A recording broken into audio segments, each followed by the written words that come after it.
So I was about to, another thing, Dave. It's be great help if you remind me to press the recording button every time. Okay. Okay. All right. So I just did it. And So I can see recording now. So yeah. this is for everybody. I can see recording up in the upper left-hand corner of the screen. So, and typically in a Zoom meeting, the person who's talking is the one who's being shown on the screen. So I think that's what's working. But yeah. Right now, I have made it on that view, the gallery view or speaker view. So I can put on gallery view, and then everyone appears that way. Or I can go on the speaker view. Okay. When there are too many people, I go into the speaker view. When I have very few people, I go on the gallery so that everybody can show. Okay. And okay, good. I just want people to know that they can also check and see if the recording is going on. So it's kind of a little bit of a reminder to them too. So, Good. Okay, shall we begin with the questions? Please, and just you got some questions then? Good.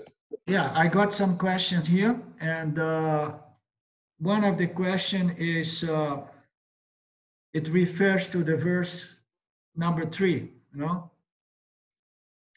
In the verse number 3, and there is a passage on the commentaries of Edwin that says we have to be willing to endure the loss of worldly happiness. We have to be willing to refrain from actions that we know will weaken our commitment to knowledge. Knowledge, of course, means spiritual knowledge. Again, I will repeat. We have to be willing to endure the loss of worldly happiness. We have to be willing to refrain from actions that we know will weaken our commitment to spiritual knowledge. So the question here is, in allocating more time to Vedanta teachings, meaning to say reading, listening, reflecting, assimilating, contemplating, and so on, and less time to career or family, an example of potentially losing some worldly happiness, is there a potential? Is there a potential? Yeah? So let me see if I read it right. So if we is allocating more time to Vedanta teachings, and less time to career, meaning to say security and money and career and stability and the pleasures and comforts and so on. Is it an example of potentially losing some worldly happiness? So the commentary was like, we have to be willing to endure the loss of some worldly happiness. We have to be willing to refrain from actions that we know will weaken our commitment to knowledge. And the question here is, so how about that? Is there a trade-off here? So if I have to lose some of my worldly pleasures, which requires constant activity so that I can attain or accomplish my worldly goals, so if I start giving or putting more time and effort and energy into my spiritual goals, spiritual knowledge, accomplishments, am I going to be neglecting or sacrifice some of these worldly happiness? And then in the end, the question says, is there a trade-off? The householder practice discrimination between Vedanta and actions that serve to provide health, safety and protection. So I don't know, it's a nice question. It's a very good question that involving several different aspects. I want to begin commenting here on the fact that once we get really more and more focused and more serious about and committed about the pursuit of self-knowledge, when we begin that, getting really serious about that, it's very common that we begin feeling like, so where I'm going to find the time to do my Shravana, Manana, Nididhyasana on a daily basis. especially if I'm young and I have a lot of karma still playing out in my life, such as I have wife, I have children to educate, to grow, and so on. No? So it's very common that people find themselves in this situation that I have found myself several times. Now. So how I'm gonna go about now? You know, I don't want to be stuck in the office. I don't want to be stuck in this business for the rest. You know, my life. So I want to be free to dedicate more and more effort and time to my spiritual sadhanas. No? So every spiritual seeker finds himself or herself in that kind of question, you know. I see. So now, how to go about my life now, you know? And then we remain split between the pursuits of security, pleasures, money, and stability, and so on, and our spiritual pursuit. We are dividing our energies. So as we know, anything in life requires time and energy, and we need to make room for this spiritual pursuit. And it is unavoidable that some sacrifice will need to be made, and that's what the commentary goes about explaining here. You know, we have to be willing to endure the loss of some worldly happiness, no? Because if I want to get really committed and dedicate on my pursuit of self-knowledge and moksha, I need to be willing to let go to certain attachment to certain objects that have been so far providing me with security, comfort, and all kinds of sensory pleasures, you know. So we have to begin sacrifice some of those. It's unavoidable. Okay, in one hand. So we have a certain limit amount of time and energy, and we need to be willing to endure those losses. Okay, we have to be willing to refrain from actions that we know will weaken our commitment to knowledge. There are different levels of what's being said there. We have to be willing to refrain from actions. We know when we get to Vedanta, we begin to develop this understanding that actions will never serve the purpose to free me from samsara, because samsara is this mechanism, you know, of action and the effects or the results of my actions, you know, that keeps me constantly depending on responding again to the field in a way that I can get a positive response that provides me with a certain level of satisfaction. So action is never going to produce that which we'll call moksha. So we need to be willing to refrain from actions altogether and begin making space for a certain sadhana called Shravana, Manana, Nididhyasana, which is not about action, but it is about studying, reflecting, meditating, contemplating on the scriptural teachings of Vedanta. Okay?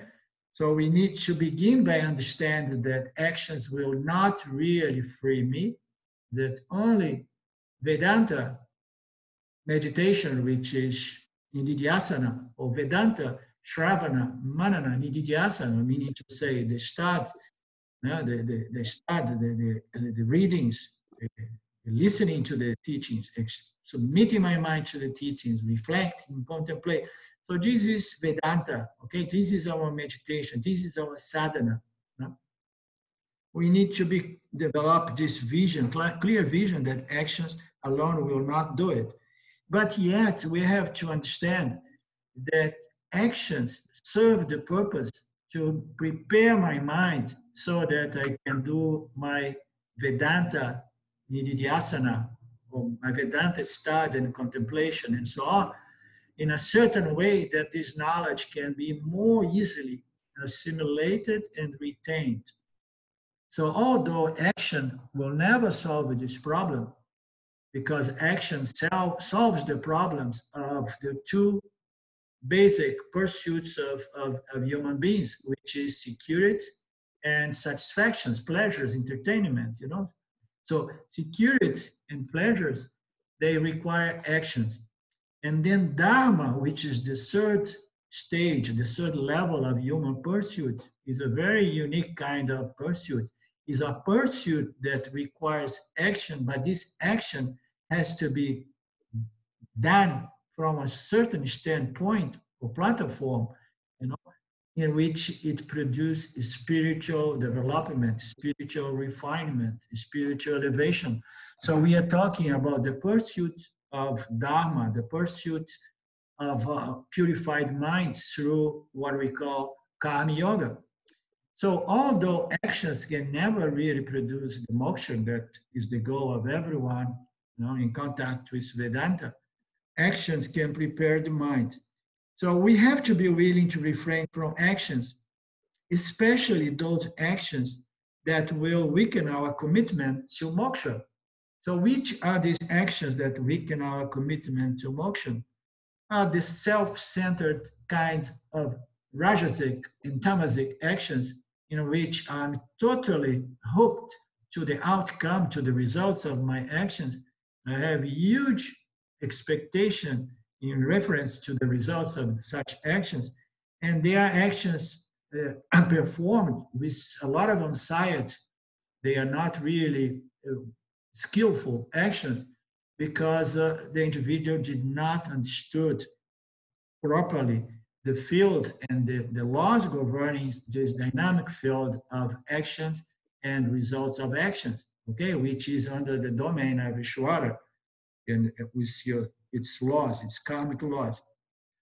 So we have to be willing, yes, to refrain from those kinds of actions, and we have to be willing to convert those actions which are going to compromise my commitment to moksha.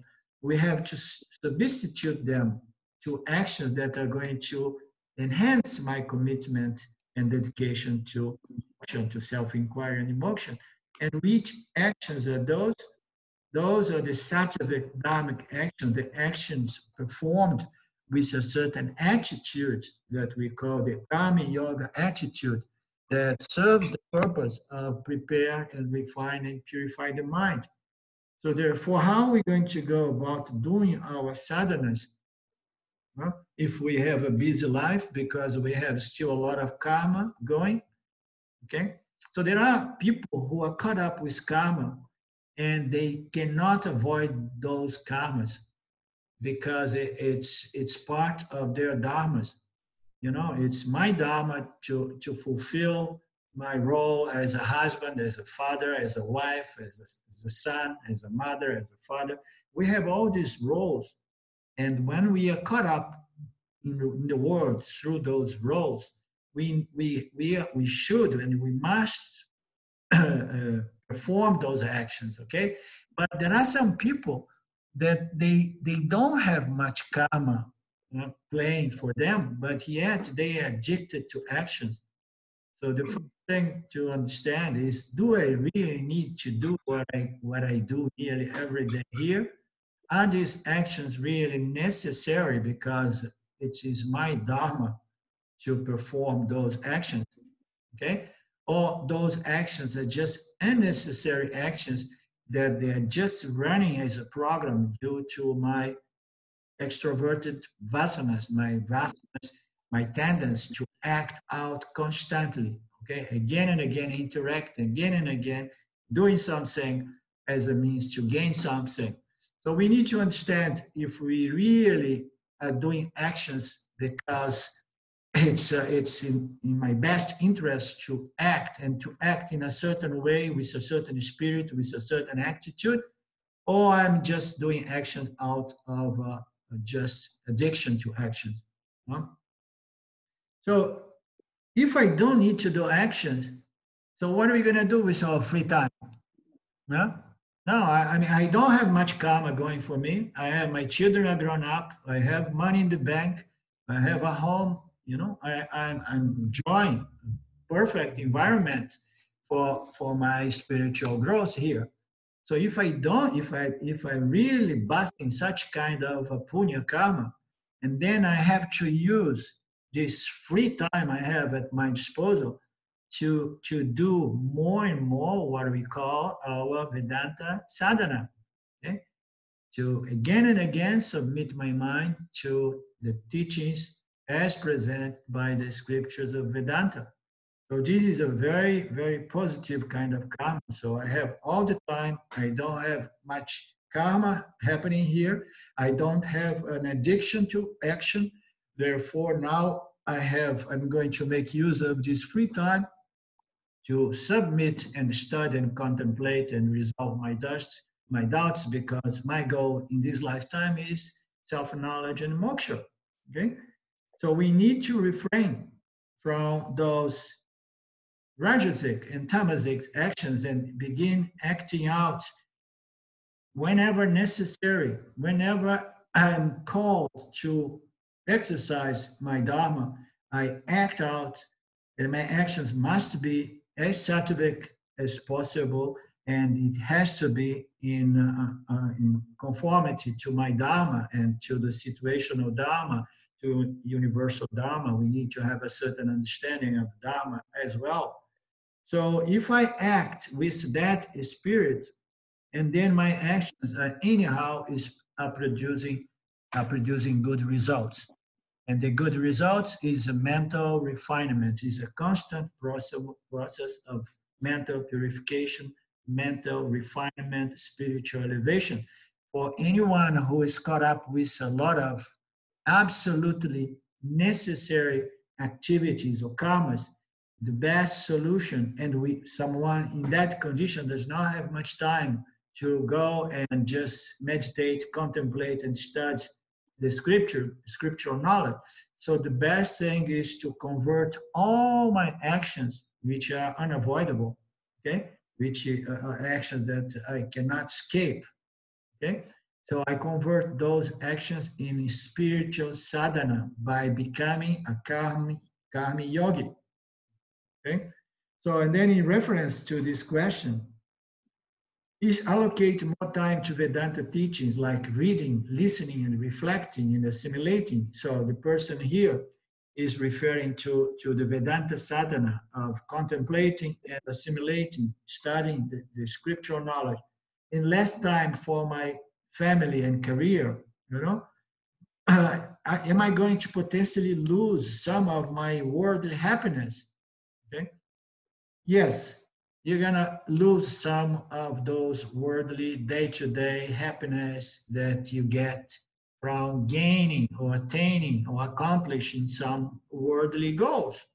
But you're going to begin gaining the most precious happiness, which is the happiness that is born out of jnana. Jnana is knowledge. And when we talk about knowledge in our groups, we refer to spiritual knowledge.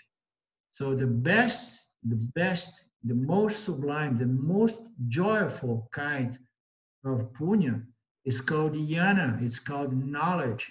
So once we have this clear in our minds, we have no problem to trade that kind of happiness from objects of desires. And I trade that by the happiness and joy that I gain from jnana or knowledge, spiritual knowledge. Are you guys listening? Or my audio is fading sometimes? I hear you well. Okay. Our visual screen. So are we good? Everybody, the video is working, right? And everything is working. If things are breaking up or you're having trouble, sometimes turning off the video. If you don't have a great internet connection, the video takes up a lot of your video takes up a lot of bandwidth, if you will. Yeah. Turn it off, then you might be able to hear better. Yeah, and then bring it on again if you can. As long as it works, I prefer to have you all on the video as well. Right. Mm-hmm. Okay, so there is a following question to that. Is there a trade-off? Yes, there is a trade-off. The trade-off here is the happiness I gain from worldly accomplishment for objects of desires, objects of my satisfaction. I trade that kind of joy with the joy that I gain from knowledge, spiritual knowledge.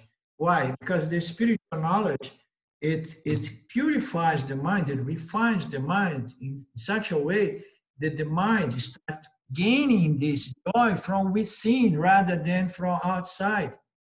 This satisfaction, this joy, this contentment no longer is linked to the objects that constantly I have to work hard to accomplish. So this joy now being generated by my inner mind, my inner reality. You know, it's from myself. That's the byproduct of jnana, you know. It's a totally different kind of bliss, you know, the results of jnana. So that is the trade-off, okay? You trade the objects, the happiness and the joy from the object for the happiness that you gain from your inner knowledge, spiritual knowledge, knowledge that purifies the mind in a way that you begin to experience this natural joy, satisfaction, peace, which is the result of what we call spiritual knowledge, spiritual jnana. Okay, does it make sense?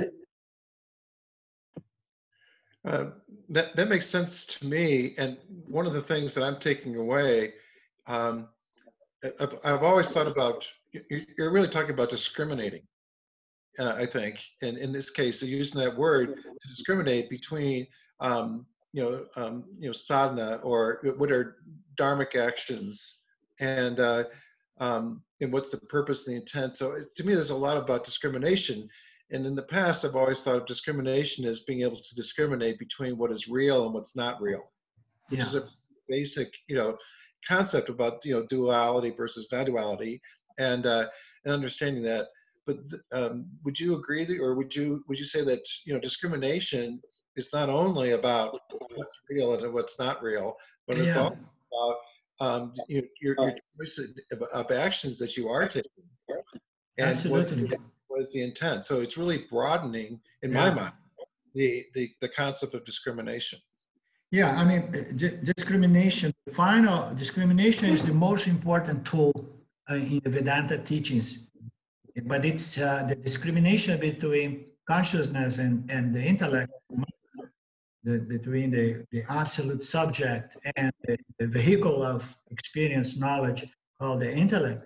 That is the most subtle and the final discrimination. The mind needs to be very, very properly refined and purified for that subtle discrimination. But we exercise our faculty of discrimination on a moment-to-moment basis, okay? The problem is that we often discriminate based on what I like and what I don't like, okay? So when we become spiritual beings, we begin discriminating based on what is dharmic and what is adharmic. Why? If I manage to discriminate between dharma and the dharma, and if I begin acting out in harmony with the natural laws of the field, which is dharma, if I begin acting out according to dharma, I'm going to be developing my mind for the final discrimination between satya and mithya. You understand? So it's fundamental that we go from discriminating between our likes and dislikes in reference to the objects of desire and pleasures, and we progress and we go into dharma and karma, and we begin discriminating between what is dharmic and what is adharmic, because by doing so I'm converting, moreover, all those rajasic and tamasic desires into sattvic dharmic desires, which speeds up our process of preparation or purification or refinement of mind. Okay, absolutely. So a lot of people come to Vedanta and they jump to the last stage and they say, yes, I got it. All I need to do is to discriminate the subject from the object. And good luck, that's true. If you can, you do it. But if the mind is not prepared, you know what happens usually, Dave? People try, they fail, and then they blame Vedanta. That's why we present the qualifications at the beginning, and we say, hey, Karma Yoga is not compulsory. It's a must, unless you have done already so much Karma Yoga this life or previous lifetimes that you're already a highly qualified individual. So usually we love to believe that we are highly qualified, but the fact is that, very rarely we find an individual who is highly qualified.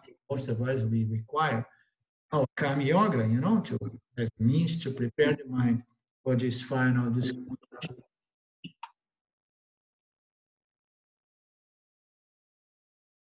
Okay, there is another development of the same question that I was commenting.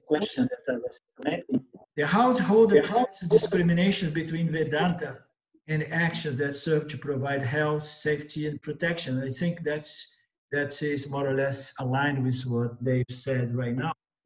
So the discrimination, the household practice is okay. So how do I respond to this situation now so that I can keep providing myself, with health and safety and protection and food and education to my children and whatnot, okay?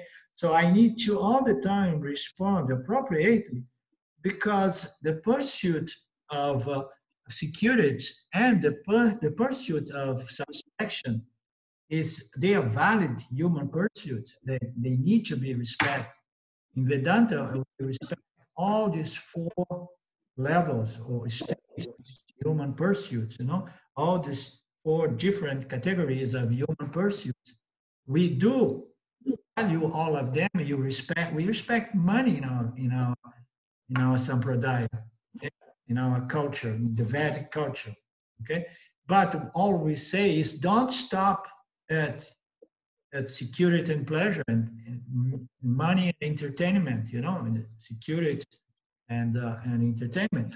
So you just make that forward as a spiritual being, a spiritual seeker, and begin pursuing what we call Dharma.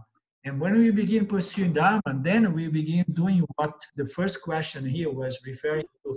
We begin sacrificing some of our likes and dislikes at the altar of Dharma. Okay? What it means. So now I'm going to be acting out, not fully motivated by my values for security and pleasures, but mostly motivated by my value Dharma. Why? Because Dharma is that which is good for all, and most important, it's good for my own self. Because my goal is moksha, but I know that without following Dharma, I will never develop the purity of heart and the purity of mind that will allow me to really do my final discrimination. Okay? So it goes back to the original question. So there is a trade-off. We trade those pursuits of self-centered, mundane, material, physical gains for the pursuit of Dharma, because we know that life is not about just gaining and accumulating, but it's about gaining in a moderate manner, and sharing, most important. And even most important, life is about growing spiritually, okay? Purifying the mind, and so on.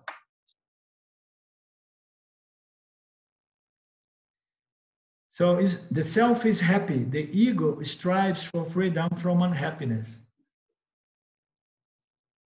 So there is a note here that says that the self seems to be happy because, we say that the self is the source of joy and happiness. This text begins saying that the self is the only source of true joy and happiness and contentment.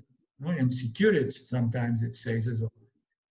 So I say, so it means to say the self is happy. The ego strives for freedom from unhappiness.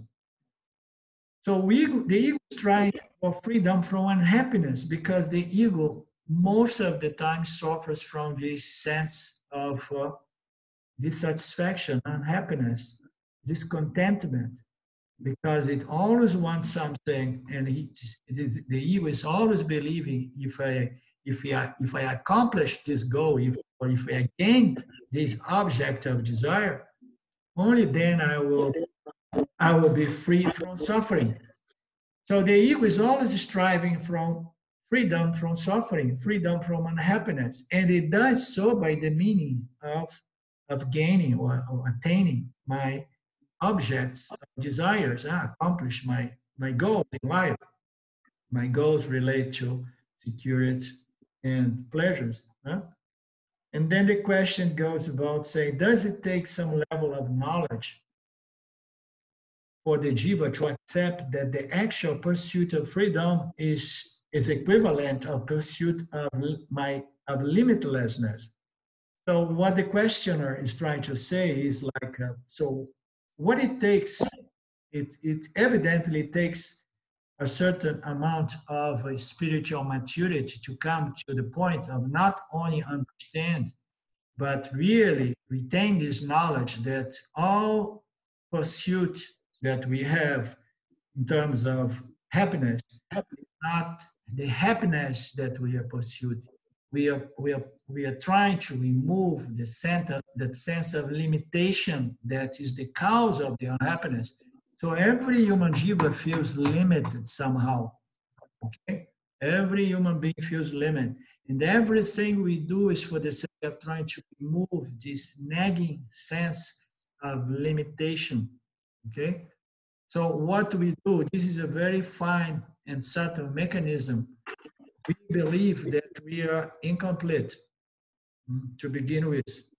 We begin that there is something wrong with us. We believe that there is some sense of inadequacy and incompletion and smallness. And I want to compensate or remove this sense of limitation by accomplish or gaining things that I believe that once I gain those objects, I will remove this suffering, this dissatisfaction. Okay, so it's a setup. Ishvara and Maya, they produce the field for us, and we are totally extrovert towards the object. This contact with the field unavoidably, it develops preference and tendency and desires for objects. And then we begin designing an object and we say, okay, I tasted this object before and I felt happy for a little bit and then it worn out. So I'm going to chase it again because if I get it again, I will feel happy. And I don't mind if it's a short-lived kind of joy and happiness, but at least I have a taste of satisfaction, joy.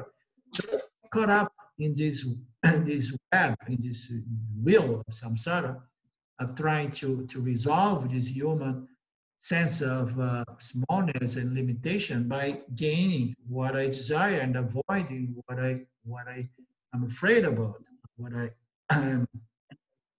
I say my objects of aversion.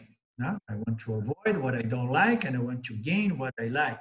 So this is the mechanism that makes us caught up in samsara and make us feel like I am limited. I'm limited because, I cannot get all the objects of my desires. So Maya is so tricky that it veils from us the knowledge, the understanding that this is a setup, and we are reinforcing this setup every time that we project value in an object. And we set forth like, I'm going to work to gain it because if I gain it, I may resolve my problem, okay? So every time we do that, we are taking ourselves up again with the same frustration. We accomplish our goals and yet we remain empty-handed because the problem of limitation is not resolved. So what we are looking for is the removal of this sense of limitation. Okay. In other words, we are looking for that which is our nature as limitlessness, but we are looking for that on the object. It's a very interesting kind of point here, because we are of the nature of joy, pleasure, security, and so on, as the Vivekachudamani again and again presents us. Okay, but there is something, we call it Maya or ignorance, that tell us that we are limited, we are small, incomplete, we are inadequate. Okay, and this is all due to a fundamental misapprehension or misconcept. Which concept is this? I am the body-mind construct. The moment that I consciousness identify with my vehicle of knowledge, my body-mind construct, immediately I'm caught up into samsara. And immediately I try to remove this sense of limitation, which is inherently due to this misconception, misidentification. I try to resolve that by going to the rat race, and trying to accomplish my goals. Go get it. Okay. So it's a setup, and we need to understand that what we are really working for is the removal of this limitation. And this sense of limitation can only be removed by jnana, by knowledge, by spiritual knowledge. Only by understanding that our true fundamental nature, independent and free nature, is consciousness. And consciousness is not limited by any means. It's the body-mind construct, or in other words, the jiva is limited, and he's trying to reestablish its natural sense of limitlessness as consciousness by gaining objects of the desire, which is an impossible mission. The only way we can really find this happiness, this satisfaction, as the questioner said, the pursuit of happiness is equal to the pursuit of my own limitlessness. Yes, it's the pursuit of limitless nature as consciousness is the only way out of samsara, is the only way out of the rat race, instead of trying to resolve, to remove my unhappiness, which is a byproduct of a sense of limitation, which is a byproduct of my misunderstanding regarding my true identity. I believe I am the instrument of experience, and I forgot that I am pure, limitless consciousness. Okay? So this is the fundamental problem. And the only solution is jnana, again and again. Okay? Jnana, spiritual knowledge, which begins with the knowledge of mithya, and it develops as the knowledge of satya, my fundamental free nature. What's the time? Let me see the time here. Okay, we have a few more moments. I want to ask another question here.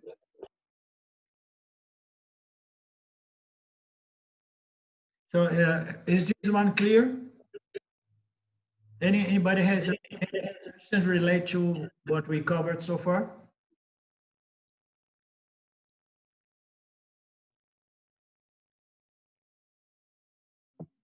Arlindo, I think Ruth sent you a message to everyone via chat. I'm not sure she's able to use the audio.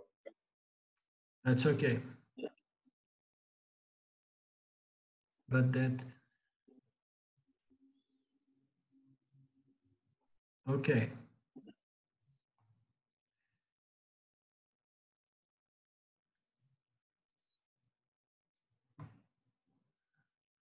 Okay, Ruth, I got your question here. And well, what are the options? What options are there for women to become a sannyasi? No? Is that the question? So, but that does not mean that I will go that all the way to become a sannyasi, does it? It means that we have to stick to our personal dharma, right? Yes, perfect. Do our personal options increase? No. That is a personal question. So, I mean, we don't need to become a sannyasi. If we were meant to be sannyasi, we would have already become sannyasi. Very, very rarely.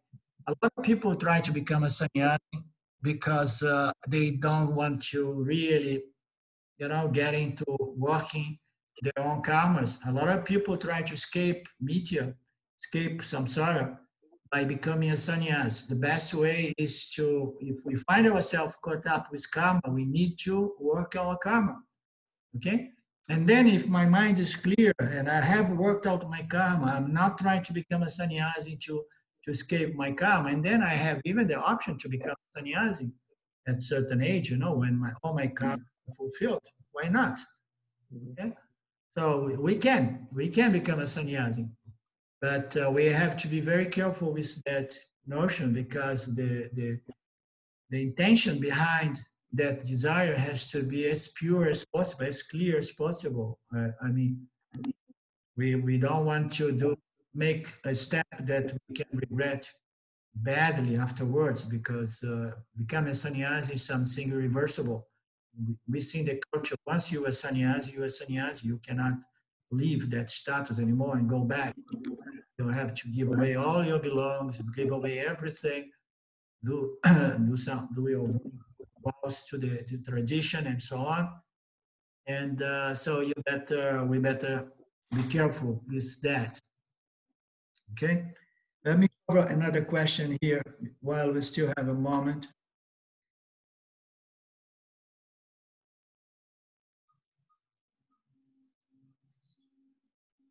To neutralize our likes and dislikes just takes practice, I assume. Do I really?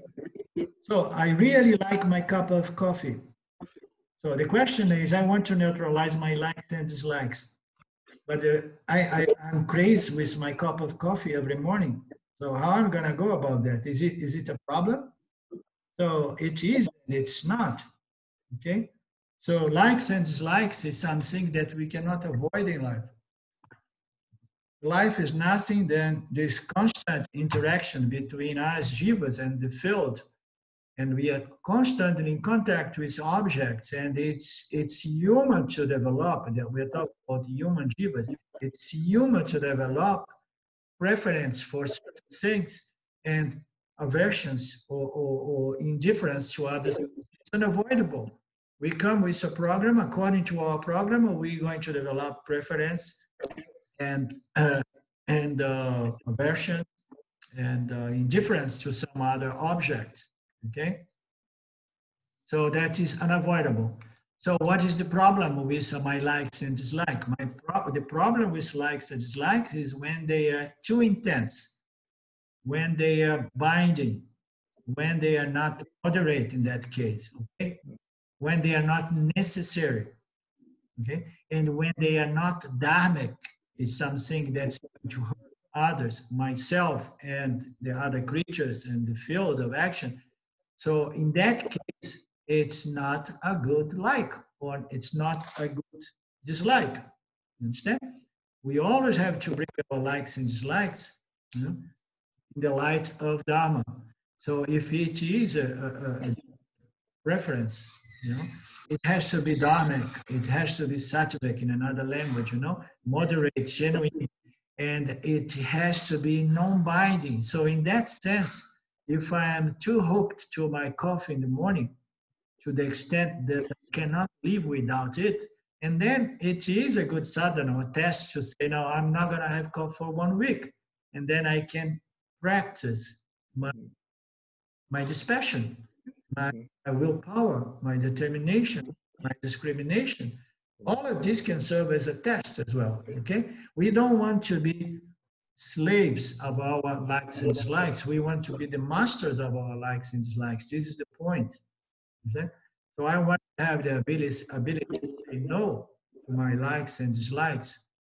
Okay, even if I don't need to, but it's good to have the possibility, the power, the ability to say no. I'm not going to do it because I feel that I'm addicted to something here, whatever it may be.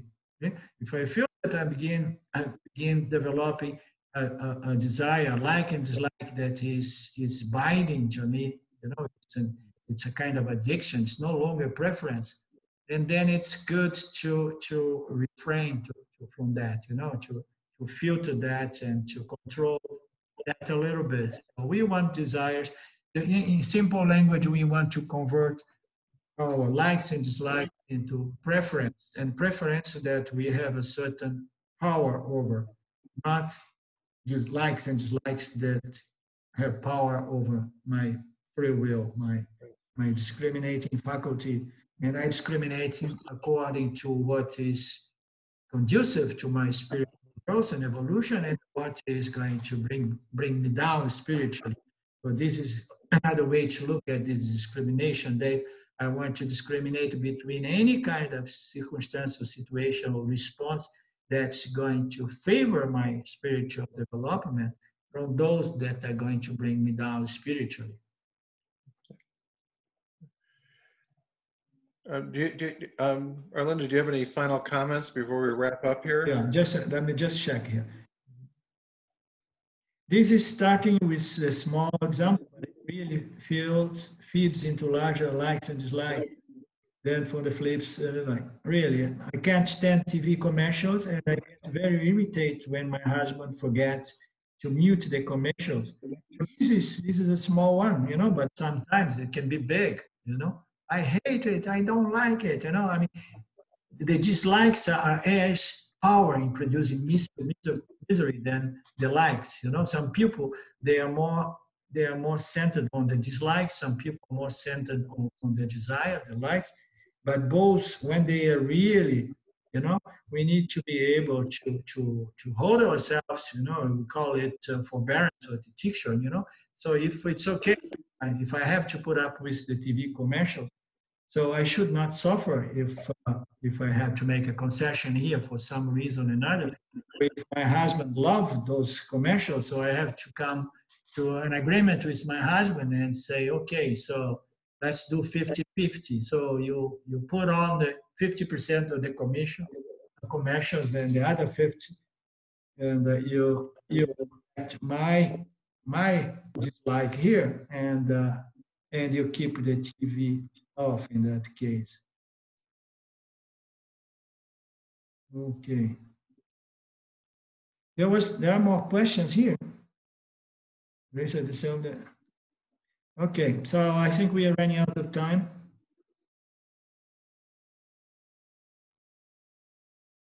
Do I just I have to breathe through and through it and work it to not to get so agitated? Yes, whatever you can, but the best thing to take care of any kind of anxiety and agitation is jnana, it's knowledge, it's understanding. So understand. So how things work here, okay?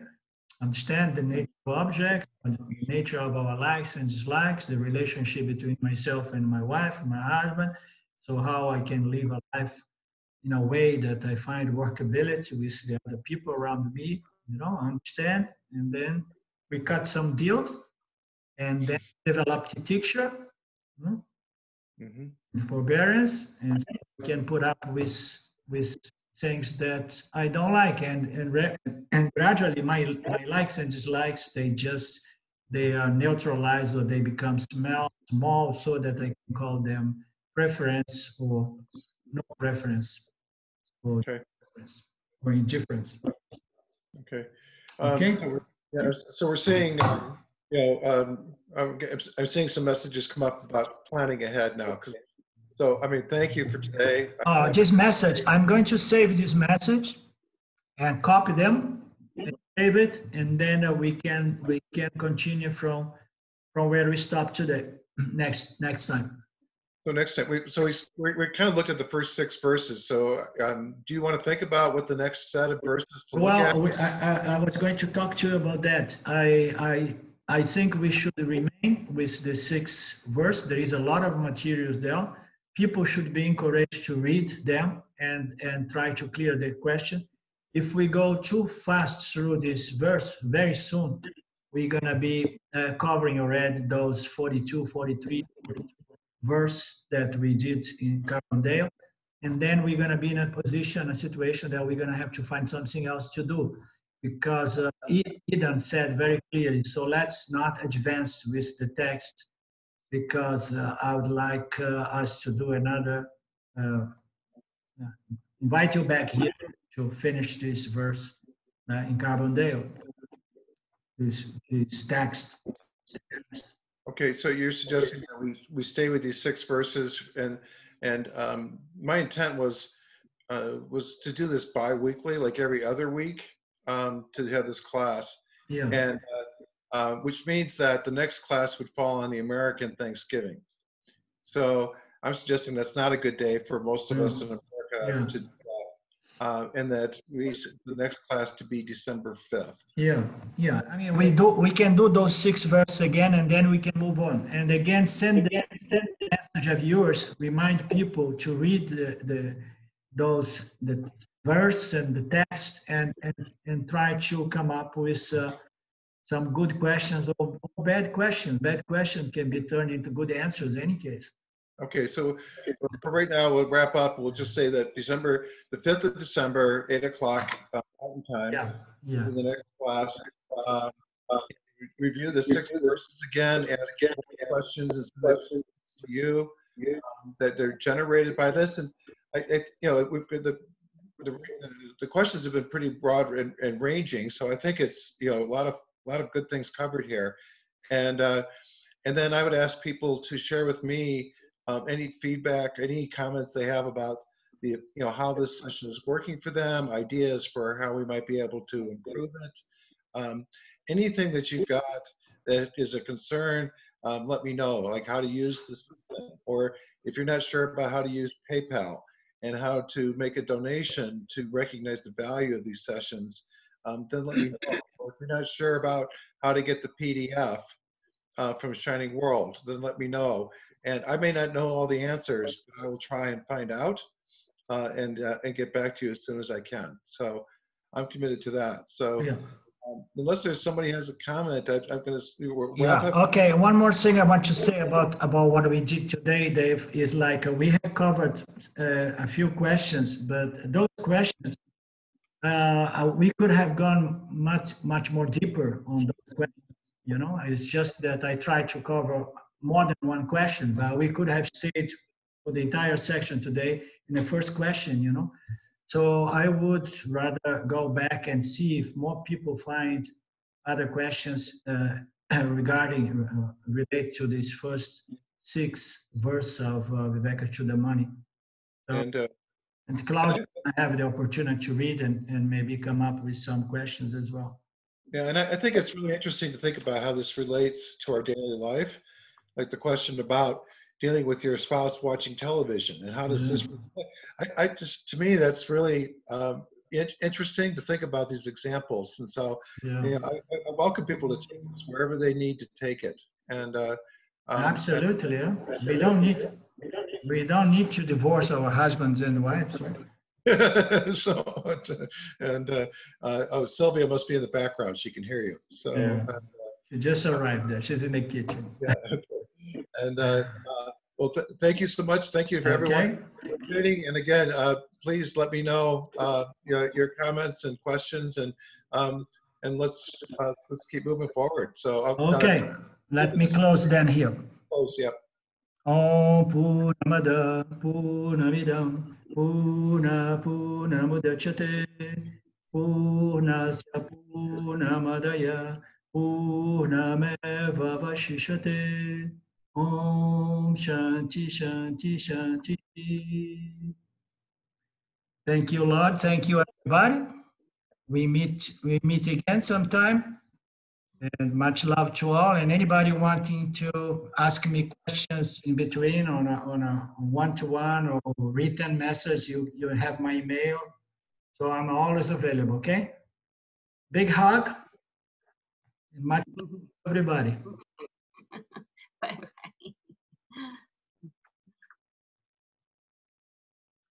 Okay. That was great. Well, I prefer in person Yeah. to this, but you just focus more, that's all.